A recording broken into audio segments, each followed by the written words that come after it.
Our guest for this session is David Cashman, Chief Commercial Officer and Board Member at Zevas. David is responsible for leading and growing all commercial and operational elements of this business. He has a wealth of experience in building lasting commercial relationships across Europe and is highly skilled in laying out strong go-to-market strategies. David, welcome to the Mindset Shift. Great to have you on board and really looking forward to chatting to you today. Hey, Tim, thanks for having me on board. Looking forward to it too. So tell me about David Cashman. Who is he? Where's he from? And, where the early part of your life? Sure, Tim. So I'm a Cork man, proud Cork man through and through. Raised in Glanmire. So actually grew up on a farming background, would you believe? So grew up on my grandfather's farm. Grandfather was actually one of the founders of Dairy Gold and CMP Milk back in Cork. So spent most of my time then in school in Cork City, in Cork School Project, where my mother was actually a teacher. Had the joy of my mother teaching me for a year or two, actually. So had its pros and cons there.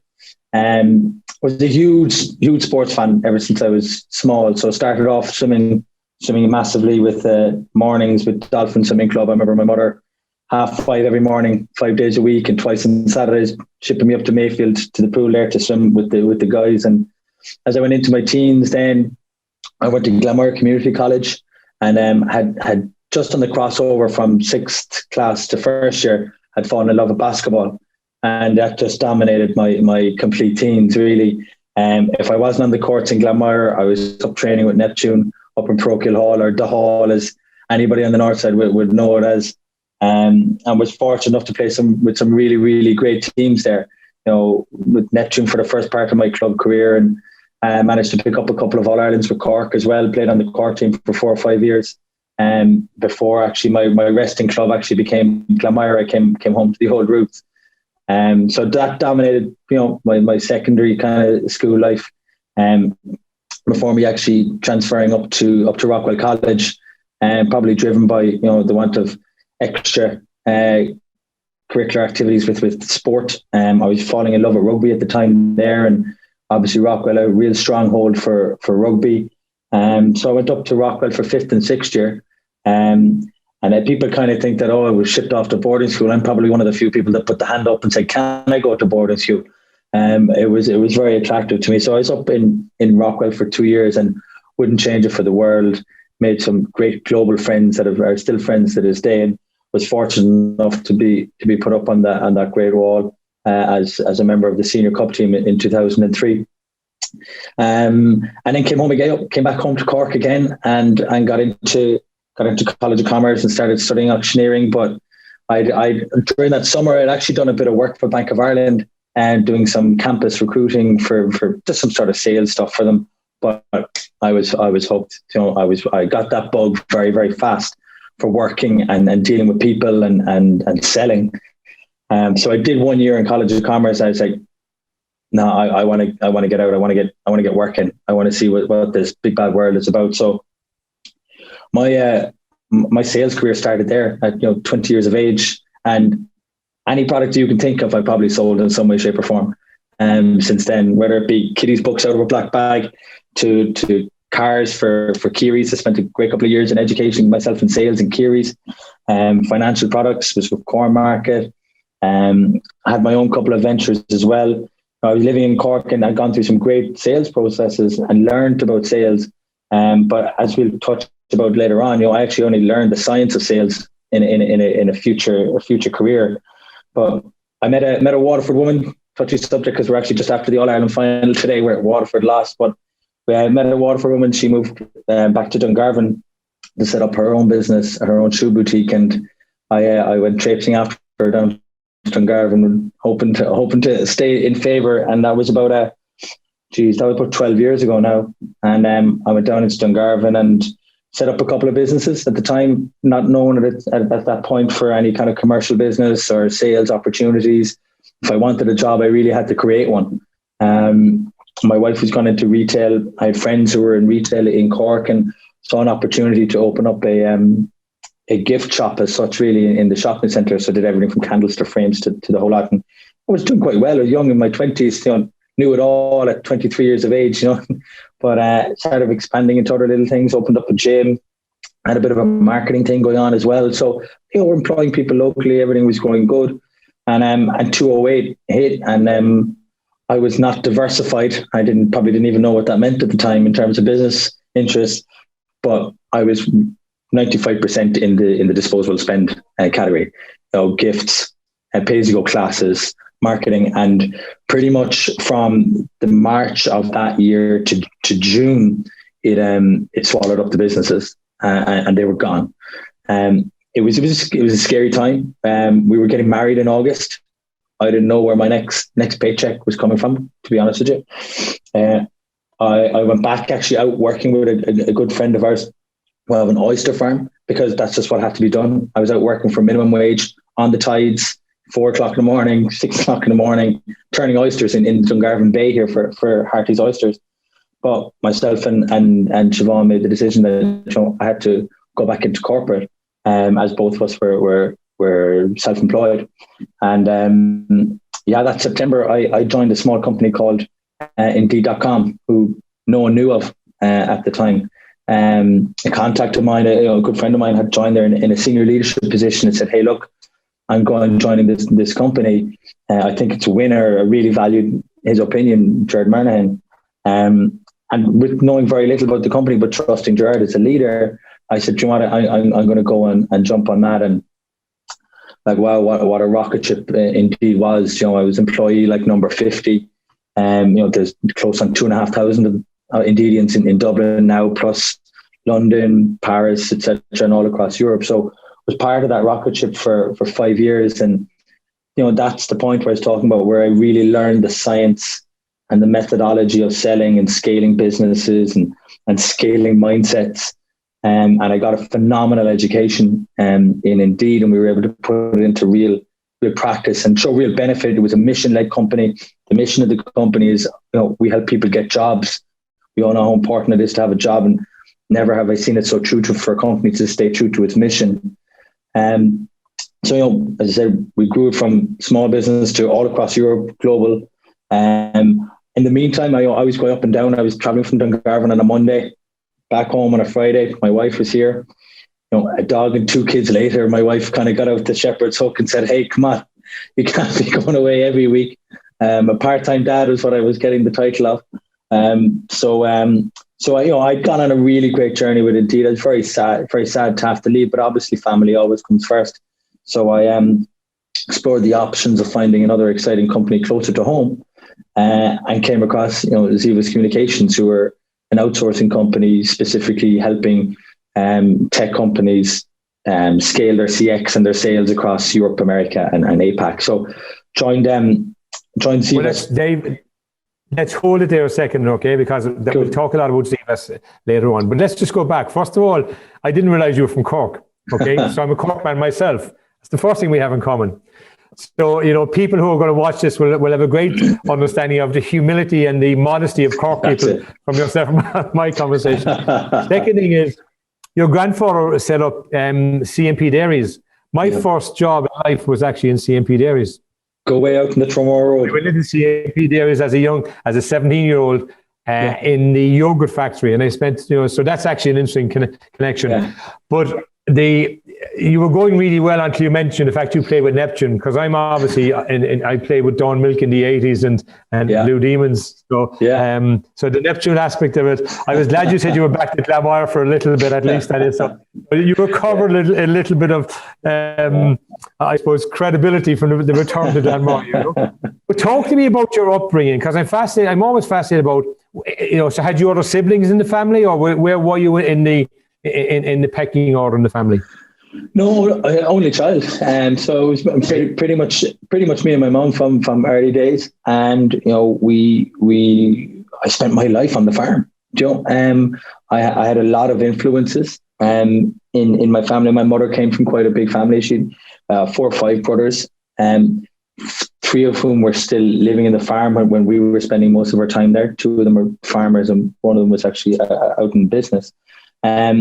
But yeah, I was always hopping between the 4 or 5 lads and my granddad, and it wasn't a day that I wasn't spending it in a Jeep or in the back of a tractor, or going off to the different outside farms that we had. So then tagging along, I'm sure I was an absolute pain in the arse to them. I want to go to every game that they were going to. And, I'd say they were drawing straws in the bedroom and saying, who's going to take David today? Like, I hope it's not me or whatever. So, but, I was always immersed in either being out in the land, seeing them, do business for the farm, or being taken off to whatever games they were playing. They were always, all the lads were always very active in sport. All three of them actually played for Upper Glanmire in both hurling and football. And the three brothers, Niall, Val and Paul, were on a lot of teams together and had some great success. So whether it was up by the old Boot House bar, getting a bag of crisps and a bottle of Coke after a game on Sunday, or when it was the big days were on, when you'd make it out to Ballinlough, where you'd have maybe the semi-finals, and you'd be part of that crowd there, So, they had a big influence on me, in terms of, I think, just that subconscious absorption of being in sport, and I love that. My grandfather, very, very, very humble man, very wise kind of man. Would never speak just for the sake of it, but when he did speak, you'd listen to him. So, it was a great upbringing. I still to this day have actually a picture. A friend of mine actually came in and commented in my house the other day. I have a picture of the farm, the aerial farm. It's called Woodview. And I don't know if you remember this thing, but back, I suppose it must have been like in the early 90s, maybe even the late 80s, where the planes just fly over the houses and they take aerial photographs of them. And yes. A couple of weeks later, they come along, they'd sell you the photographs out of the boot of the car. Yes. And I still vividly remember both aspects of that. We were out in my grandfather's farm and we saw the plane. And I suppose back in the 90s, you actually didn't see too many, or early 90s, you didn't see too many planes in the sky. So it was like a big deal. But lo and behold, then the guy came around and sold us the photograph a couple of weeks later. And I always loved that photograph. And it's a gift. Sadly, both my grandparents have passed on since. But about 3 or 4 Christmases ago, my wife got me an absolute replica of the photograph that hung in Woodview, and now it hangs literally when you come in our front door, it's up there on the left. And out of all the presents from like iPads and watches and this, that, and the other, it's hands down still to this day the best present I ever got. So, I've got huge ties, and my foundation really came from Woodview and from the lads and from my grandparents. What's interesting in that story, David, is you talk very much about yourself and your mom. So she must have had a huge influence on you, and you talk with glowing terms of her, even though it was just a nonchalant way of saying it. But tell me about the deepness of that relationship with your mom. Thick as thieves, side by side. There's no question, there's no unparalleled situation that you can have, and a bond between, I suppose, a mom and her doty boy. And that's what it's called. And that came from my grandmother, that kind of title. But my mum still calls me to this day, and she jests. But like ultimately, we're a team. Mum was around every single thing that I did. If you think about it, you get up in the morning. Although I used to be cursing her because it was 5:30 to get up to go swim training. So we'd be up at 5:30 in the morning. She'd bring me up to Mayfield Pool. I'd go swimming. She'd collect me in Mayfield Pool at like 8 o'clock. We were in the same school. She was teaching. I was a pupil. So we'd be the first people into the school. We'd sit in her classroom. I'd have a bowl of crunchy nut cornflakes. She'd have a bowl of porridge, and while we're having that day before we start. And I'd go off to my classroom. And again, like our entire days were spent together. And then it was either dropping me up to sport or collecting me from sport or being at games. So, she was there for absolutely every step of my development. And, my biggest champion, my biggest critic as well, making sure that I never got out of line, And I love my mom to bits, but naturally we went through this, the teenage years, 19, as they're going, I've enough of you. I know it all myself. Good luck. And get my own place. I'm working now. I'm a working man. I know it all. And we had that natural fracas for a couple of years, but it's amazing now since we're fortunate enough to have 2 kids, and like mum obviously being an only child, it's the only grandkids that mum has and will have. And it's just beautiful to see her coming down and doting over my kids now. And I suppose like the testament to our relationship now is that Mum is in the process of moving fully to Dungarvan. She sold her house in Cork. We bought a house which is 3 minutes from my house here in Dungarvan, and I couldn't be happier about that. Because it's lovely to have, I suppose, this person who's been there for me all the time, and I'm seeing the joy in her and the joy in my grandkids together. So, yeah, you're spot on, Tim. I mean, like, she's been there every step of the way, whether I wanted it or not. You mentioned, David, in the basketball that you played with Neptune and then you played with Glanmire, and that you won a few All-Irelands with Cork, during your career. But you also briefly mentioned that you won a Senior Schools Cup at Rockwell. I mean, rugby and basketball are two, complete opposites in some ways, and a lot of similarities in other ways. Talk to me about that. You're an only child, so therefore your life is formed in a different way, and it's formed in association with your uncles and your grandfather, and on the male side, which you talk about very, very lovingly there. But, you're now in a team environment in basketball and obviously in the schools. Tell me about the rugby journey, because I'm fascinated about that journey. I can understand the basketball. You're at Glanmire Community College, Neptune Stadium. But now you're in Rockwell and it's, you're playing rugby. So I'd like to tease that out a little bit with you. Yeah, it was. There was a rugby pulse put in from an early age. Like, again, my uncles had played rugby, but probably a little bit earlier, before I was around. Like, they played for Con and they played for Dolphin. They played for Dolphin. And I had gone out and played a couple of days with Con at under 12, but quite frankly, my mum was petrified of it. So that was kind of binned quite early. She was happy to see me go into the basketball. But I suppose, from a team aspect, I think it was distilled in me, and you see it from my uncles, that like, there's nothing better than celebrating something with someone else, And while swimming was very singular, I always, the basketball I really, really enjoyed, had a lot of success about it. But I still really had a huge love for rugby, and I used to get up and play the odd game sneakily for Old Christians, put down on the team sheet as another. But I suppose rugby was really, really heating up at the time. Munster were pushing for, they're becoming that unlucky team across Europe, but there was a real momentum, and it was a crossover from amateur to professionalism. And I just loved everything that was about it. I loved the physicality about it. But then when I got up into Rockwell, and actually you find that it's not a team sport. It's a brother sport, especially in a school like Rockwell or any of the senior cups.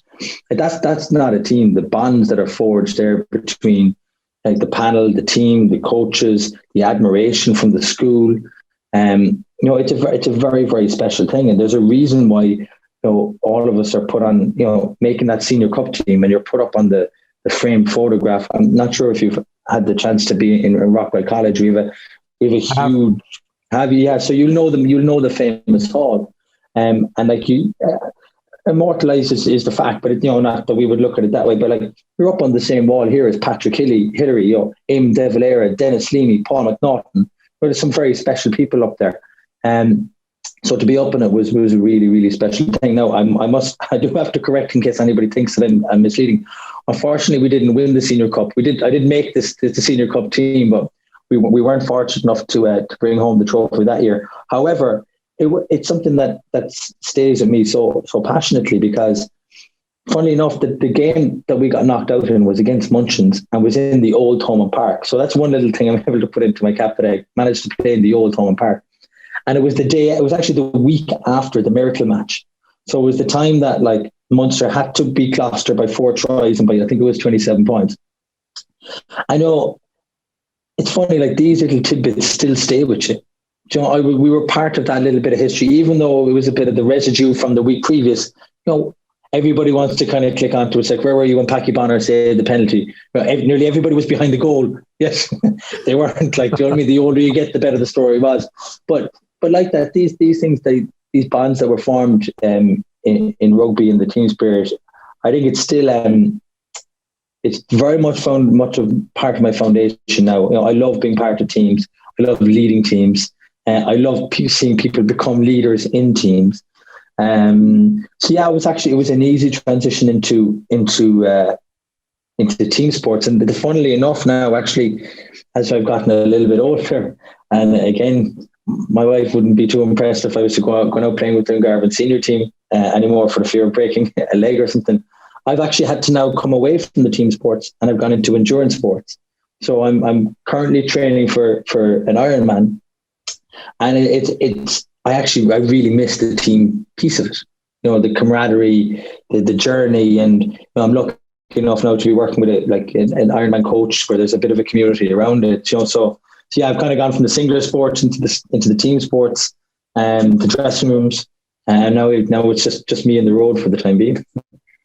It's like a full cycle, isn't it? I mean, from the swimming world of 5:30 up in Mayfield, you know, and I can just picture that because obviously I know the area so well. And then, you know, you come into the team sports of basketball and rugby. I've never heard it being described as clearly as the difference between team sport and a school's senior cup team has been brotherhood. That's a fascinating word that you put in there, that it's like a brotherhood rather than a team. You know, in addition to being a team, it has, you know, where in many teams that you play with, a Neptune or Glamire or other teams, you go through a transition, and there are people that you might stay in touch with. But as a general rule, the majority you don't, because your life takes you a different direction. So the Schools Cup is slightly different, and that's interesting. I've never heard that, David, clearly. And now you're back in the endurance, which is, as I say, the completion of the circle. You then went off, you explained early on that you did a number of different things. I want to jump forward because you said something that I found fascinating. You know, you moved to Dungarvan, where you had met your girlfriend at the time, and then you were due to get married, and your world fell apart in the professional sense. You know, the gift shop that you had was no longer, you know, functional, and you got a job, you know, in the Bay, and, you know, did what you had to do on a minimum wage. Yeah. And then you came into Indeed.com. But just talk to me around the time of the wedding, the pressure that would have brought on you at that point. I would like to tease that out a little bit with you, Dave. Yeah, there was no bones about it. It was a very, very stressful time. It was worrying from a personal perspective. You know, you're about to marry the girl of your dreams in 2 months' time. I love the in-laws, but there's a part of me thinking, geez, what is this? What is she doing? The man hasn't got a job, he hasn't got a bob, and he's out in the Bay turning oysters for our friend's family farm. So, you know, there was certainly pressure there. But I think it was only time pressure, because the one thing I did know is that I have this consistent ability to get back up. I've taken knocks in business, I've taken knocks in professional life, and it's just about getting back up. And, you know, people who will be around me would know that I've quite a very positive attitude. Okay, if things go wrong, I might sulk for a day, but the next day I'm on to the next big thing. I'm on to the next thing. So I knew it was just a matter of time that I was going to have to eke out my next opportunity. And like always, it's about talking to people. You know how the Indeed opportunity actually came along. Myself and Siobhan had been on a trip back up to Cork. It was a beautiful summer's evening. We were actually having drinks outside. You know, you'll know it well, the Roaches down in. God rest it. So we were there. It was one of those beautiful summer's evenings. We were sitting out on the benches, and, you know, you're meeting people that you've known for years and whatnot. And lo and behold, we met one of our friends, Davna, who was married to Ger, who was the guy who got me that's what gave me the opportunity. But she asked me how are things going, and, you know, I firmly believe that a lot of people sometimes will put on a brave face and go, "Oh yeah, sure, things are grand. You know, everything is going good. How are you?" And I actually told her, "It's going crap, to be honest." Yeah. I said, "Everything's fallen to pot." They were coming to our wedding. I said, "Everything's fallen to pot. I'm after losing this business that's failing." I said, "Quite honestly now," I said, "That I'm at my wit's end with it." And she goes, "Why don't you have a chat with Ger?" I said, "Why? What's he doing?" Because he's going to a new company and they're doing a bit of recruitment. And she knew that I had a sales background and whatnot. And she goes, "So why don't you give me a text during the week and see what's going on?" And I said, "Do you know what? I listen to anyone." And that's where the conversation sparked with myself and Ger. But like it really comes down to these moments, absolute moments, where if I had put on a brave face that day and basically spun a yarn just to save face, even though I'm 2 months away from my wedding and everything's meant to be rose in the garden, you know, I just, you know, a friend, I said, "John, it's fairly crap thing. I mean, I'm actually in a bit of a bind." And as friends do, they turn up for you. So, being straight up and telling the story as it is, it opens up opportunities. I love the comment about getting back up, because there's an awful lot of us, believe if something goes wrong for us, that, that's the end of it, whether it is in our career or in our personal life. And it is about the fact that it's about getting back up. It's about responding to your successes and to your failures.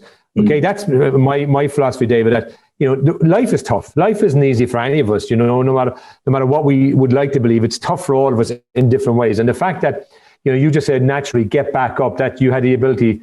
You also said something as well about honesty. You said that when your friend asked you could have put on a brave face. You're 2 months before you're getting married, and everyone expects that your world is wonderful, and you could have flowered that up more, but you didn't. You honestly answered the question that it was not good. It was crap. You're picking oysters off the bay in Dungarvan. So it's not a good world, and it just shows that if you have the courage. I always talk to my clients about having the courage to stand up, to speak up honestly and just deal with the facts as they are. And the facts were, at that point in time, you were not in a good place. Your choice is acknowledging it and dealing with it, or hiding it. And obviously the fact that you made the choice to acknowledge it and deal with it.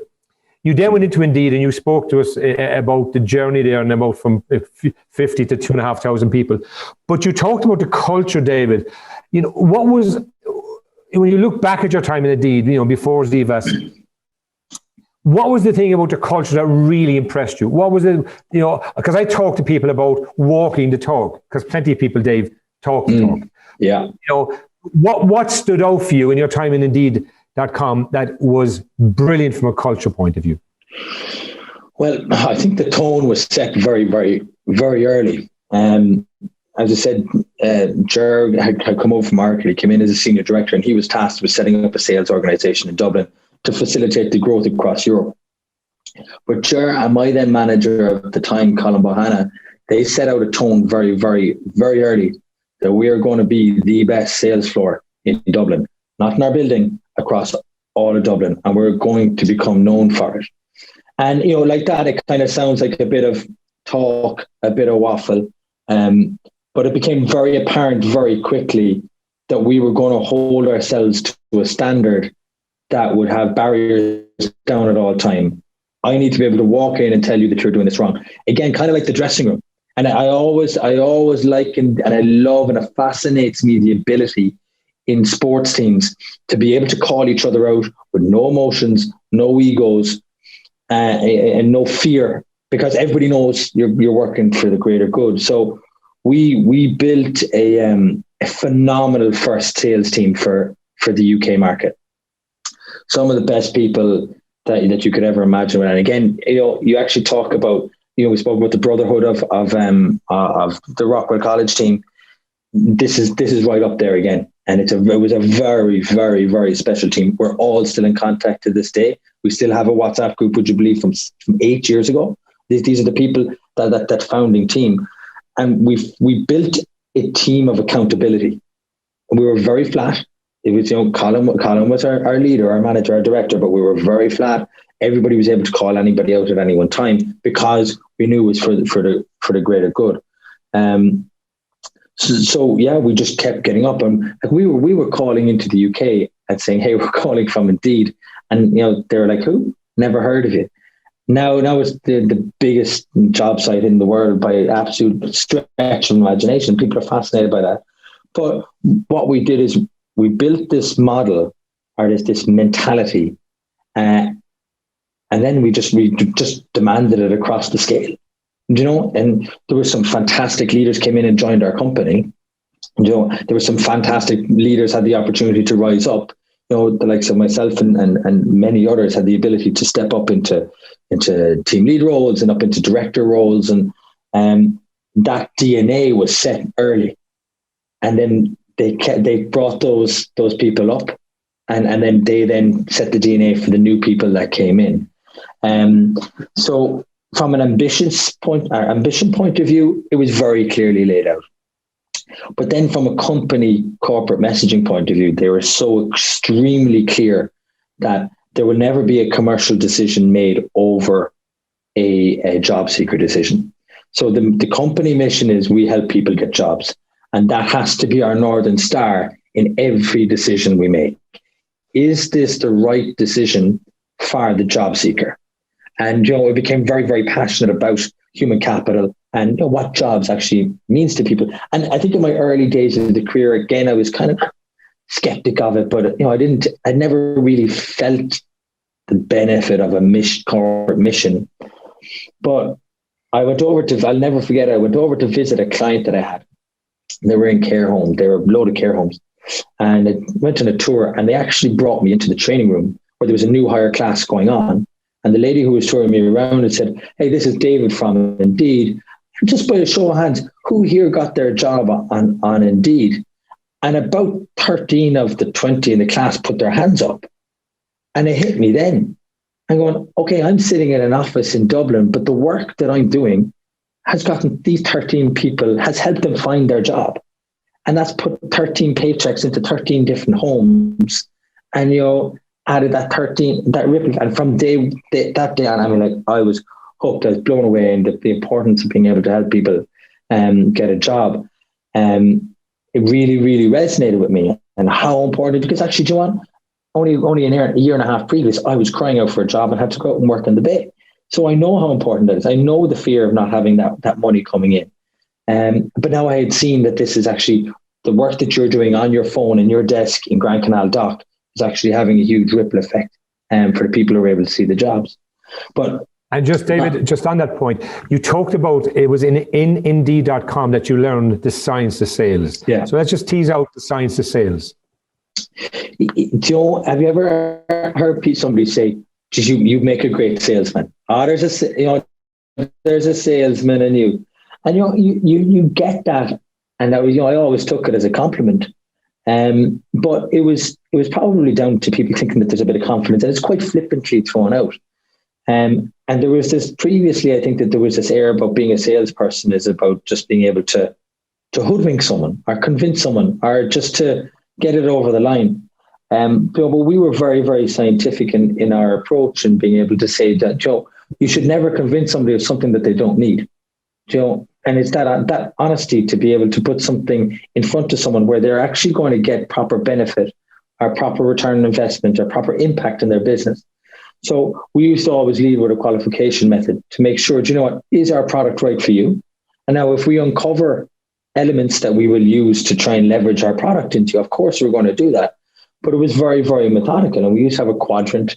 You start off with questioning, understanding their business, understanding their need, getting them to tell you some of the challenges that they're having. And then we progressed to painting a picture of what things might look like, if we were able to tell them of a world with those problems solved. And only at that point, then would you start bringing in the features and the benefits of the product. And then you'd naturally move on to the close. Whereas traditionally, what was happening in sales is people were coming on hard, coming in strong and going, look, it's a deal, it's a steal, it's a sale of the century. We've got this benefit, we've got that benefit. We're better than this, we're better on price. But, what we found is like in the first 60% of the first half of the call, you should be doing 20% of the talking. And the best salespeople are those who are able to get their customers, their potential customers, to open up to them and tell them that they've got a problem. Now, if you can genuinely solve their problem, then the sale isn't going to be a challenge. So it was about being very, very. You're looking to diagnose your potential customers' problems, and then act like a GP and say, "Hey, listen, you've told me you've got a problem. Here's a solution for it. When I wrote you the prescription." You then moved on to Zevas, so let's talk about Zevas, and I suppose let's focus in at the start 20 in your role in Zevas and what Zevas does, and tell us a little bit about that. Yeah, so look, Zevas is an Irish company, Irish owned, of 14 years in operation. Zevas prides itself on being able to offer an outsourced solution for companies that either want to expand their sales reach or scale their sales reach. So, for example, we would help companies maybe enter into different markets via different languages. So we currently support French, German, Italian, Spanish, Nordics, and we also support back into North America. For some of the biggest companies in the world. So companies very often come to Zevas for various reasons. misconception sometimes is that when people want to outsource something, that they just want the headcount piece. However, companies come to us predominantly as an innovation partner, where they say, hey, look, we've got a great product. We want to know how to sell it properly, how to sell it at scale, how to enter into a market. So what we very much do with clients is we design their go-to-market with them first. And then actually the headcount, the people that we put on it, is just the execution of a really good architected plan. So we do that for global companies. And yeah, start of 2020 was an interesting one, to say the least. I suppose typically, just to give you a description, a visualization of the environment, we would be typically known as a call center in terms of our environs. So we had a campus in Dublin, a campus in Cork. And never once did we have anybody working offsite or remotely, because actually our infrastructure didn't allow it. So March, things were getting a little bit hairy. This Corona thing was sticking its head up. And we were probably within a hair's breadth of not being able to continue business, because we had legacy systems where all our calls, all our telephony was on premise. But thankfully we were down the track on a cloud project, and we were able to get that kicked into gear. And yeah, over a couple of nights, we took all our people and then sent them out remote, and they've been remote since. But it's funny, the little headaches. You make these very big strategic decisions, and you're in the boardroom with the COO and the director of ops and the head of HR. And we're going, okay, that's it. We'll send out the correspondence. We're telling everybody we're going to go work remote. Brilliant, pat in the back.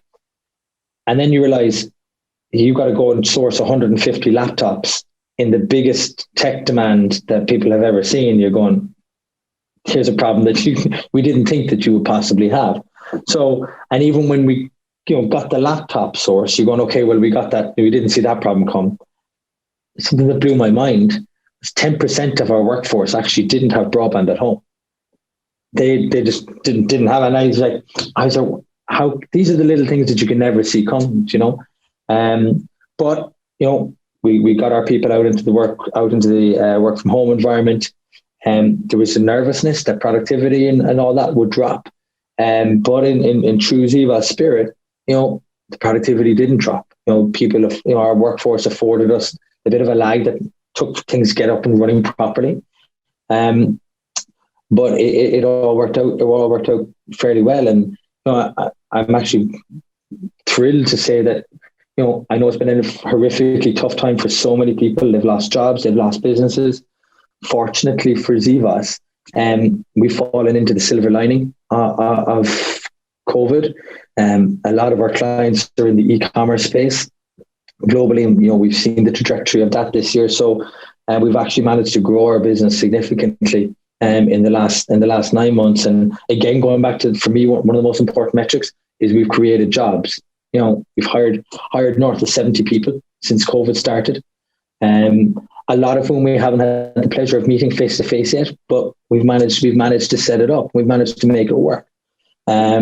So yeah, it's been a very interesting year. Delighted to be able to create jobs. And then obviously, as you may have picked up from an earlier conversation, we actually were able to expand our operation, and we opened up an office here in Dungarvan, where I'm actually from, and a town that obviously have a good relationship with.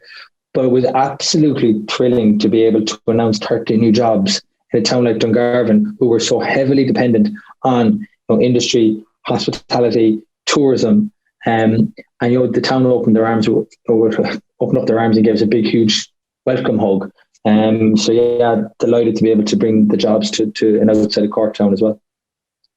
What's interesting about your journey is that it's one of the successes of COVID in the context of expansion, because many businesses have just tried their successes to survive COVID. Other businesses have obviously expanded rapidly.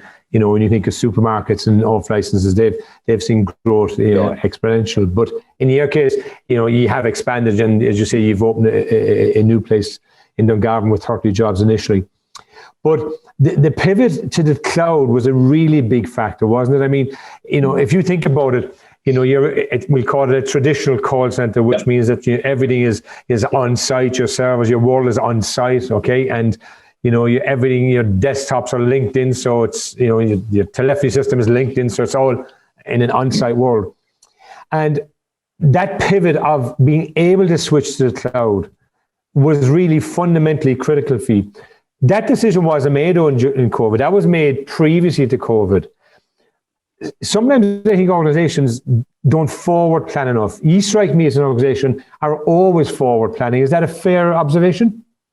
Yeah, I would agree. Yeah, and we're very proud in that, and the fact that we try and see around corners, and that's the mindset of our leadership. We challenge all our senior leaders in the business, even though they're departmental heads. We always challenge them to have a general manager hat on too.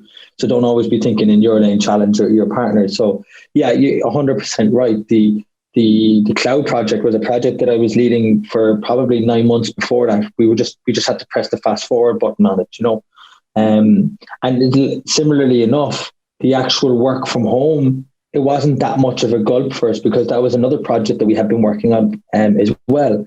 For various different reasons. There's different triggers. We all know that there's a war on talent.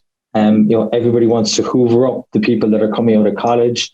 Tech companies are paying huge money. So it's about how are we going to be competitive. So, with the support of my COO, the year previous, and with the support of Enterprise Ireland, I do a lot of work with EI. We went over to America, we had this idea of this hub idea and being able to work remotely, etc. And we came across this fantastic project called Prosperity Hubs, which basically meant that like a telephony or a call center company would find out a region or a town that had little or no call center competition. And like the results were absolutely phenomenal. What it meant is that they became an employer of choice in a smaller town. So people really wanted to run towards them. So their attrition levels dropped by something like 11%. Their employee engagement levels were up by 20%, because they were more engaged workforce, because they weren't sitting in a commute for an hour every day. They were just 5 minutes away from their job. But then the huge thing that absolutely rang it home for me was the customer satisfaction surveys that they were doing for the customers that they were serving was actually up by 7%. And they attributed this to a happier workforce, because they didn't have the rat race. They weren't on the Lewis, the Dart, or the trains, or having to drive in and out. So like that, while we're in a hub situation now and we are operating remotely, this is something that we were investigating 18 months ago. And what's, as you look forward now, because we're going to be in a post-COVID era, over the next period of time. And as you said, obviously people lost their jobs, companies closed. Sadly, people lost their lives and health were affected, which is much more important, obviously, than anything else. But how do you look forward now from a Zevas point of view to the future and the post-COVID era, in the sense of your expansion, your hub concepts? What's the future looking like for Zevas?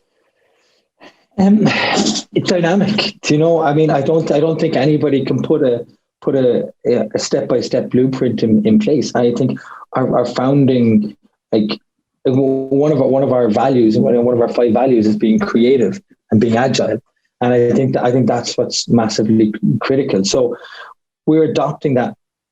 People are no longer going to have to be all in one place to work together. People can work together remotely. And I think one of the huge things for us is about being able to take the job to the person now, rather than the person having to trudge their way into the job. So for us, we firmly embrace that we're going to have a dispersed workforce. I think you're going to see a lot of companies, there's already talk about this, they're probably going to right-size their real estate in the urban areas. And I'm delighted to think that there will be a lot of decentralization of talent and jobs. So you'll see, like, so Dungarvan, we have a hub here now, but fingers crossed there will be a lot more in Clonmel, Carrigan-Shore, Athlone, and you'll see this archery of work and this archery of, I suppose, pay packets coming out into rural Ireland, which has a huge ripple effect for our entire economy and our entire, I suppose, well-being.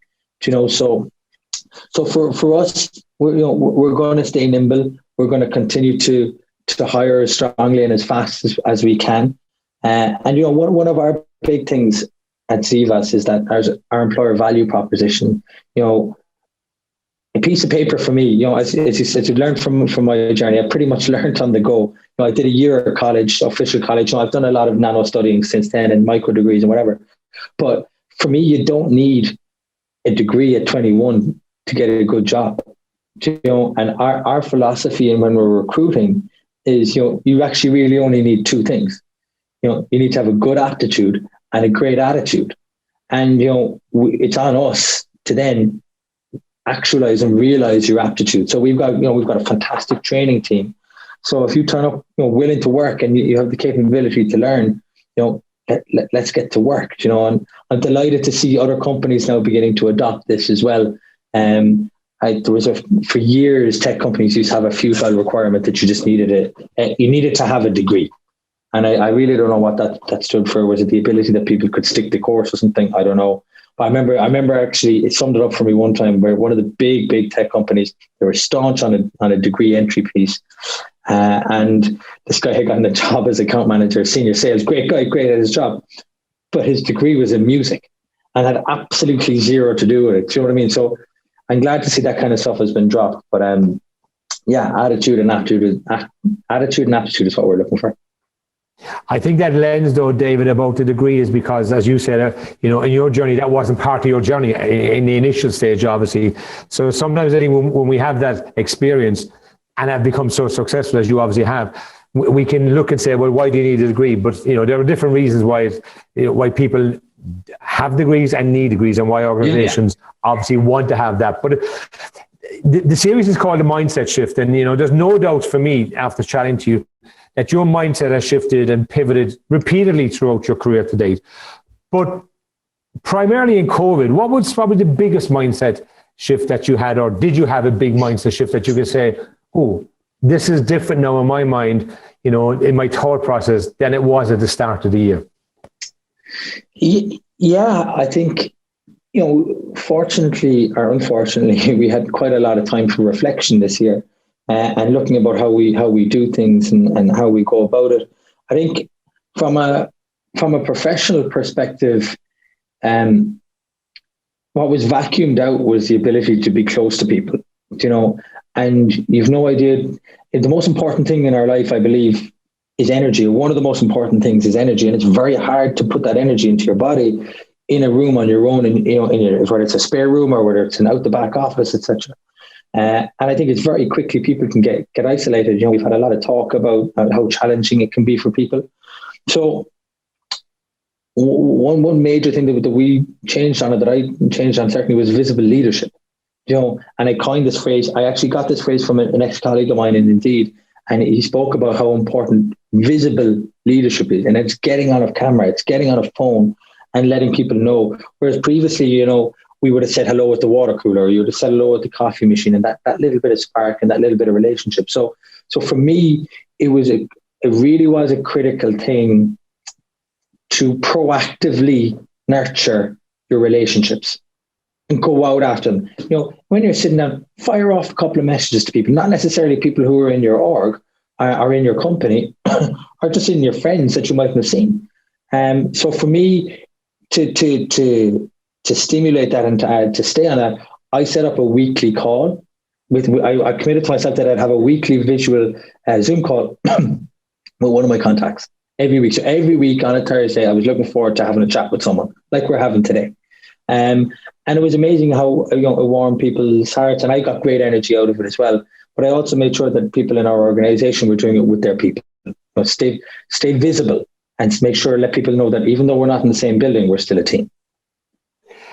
It's funny, David, because I spoke to many companies throughout COVID to date, and that was one of the first points I talked about. Is I talked about the leadership must be engaged, and to be engaged, they must see the leadership in that sense. So can I just say it's been a real pleasure, David. I mean, from Woodview, right through up to the Neptune Stadium, to Glanmire, to Rockwell, to Dublin, and to settle in Dungarvan with Siobhan and your two children. It's been a fascinating journey, which you've shared with us here today in a brilliant way. I really enjoyed chatting to you. The fact you're a Corkman has made it obviously a little bit easier. So Sarah will definitely put up transcriptions, because sometimes we kind of got quicker on our chat and nobody will understand or hear us.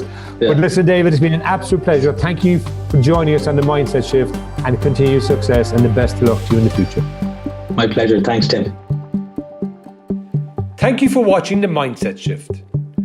Don't forget to subscribe to get a new episode delivered straight to your inbox. You can do this by following the details below.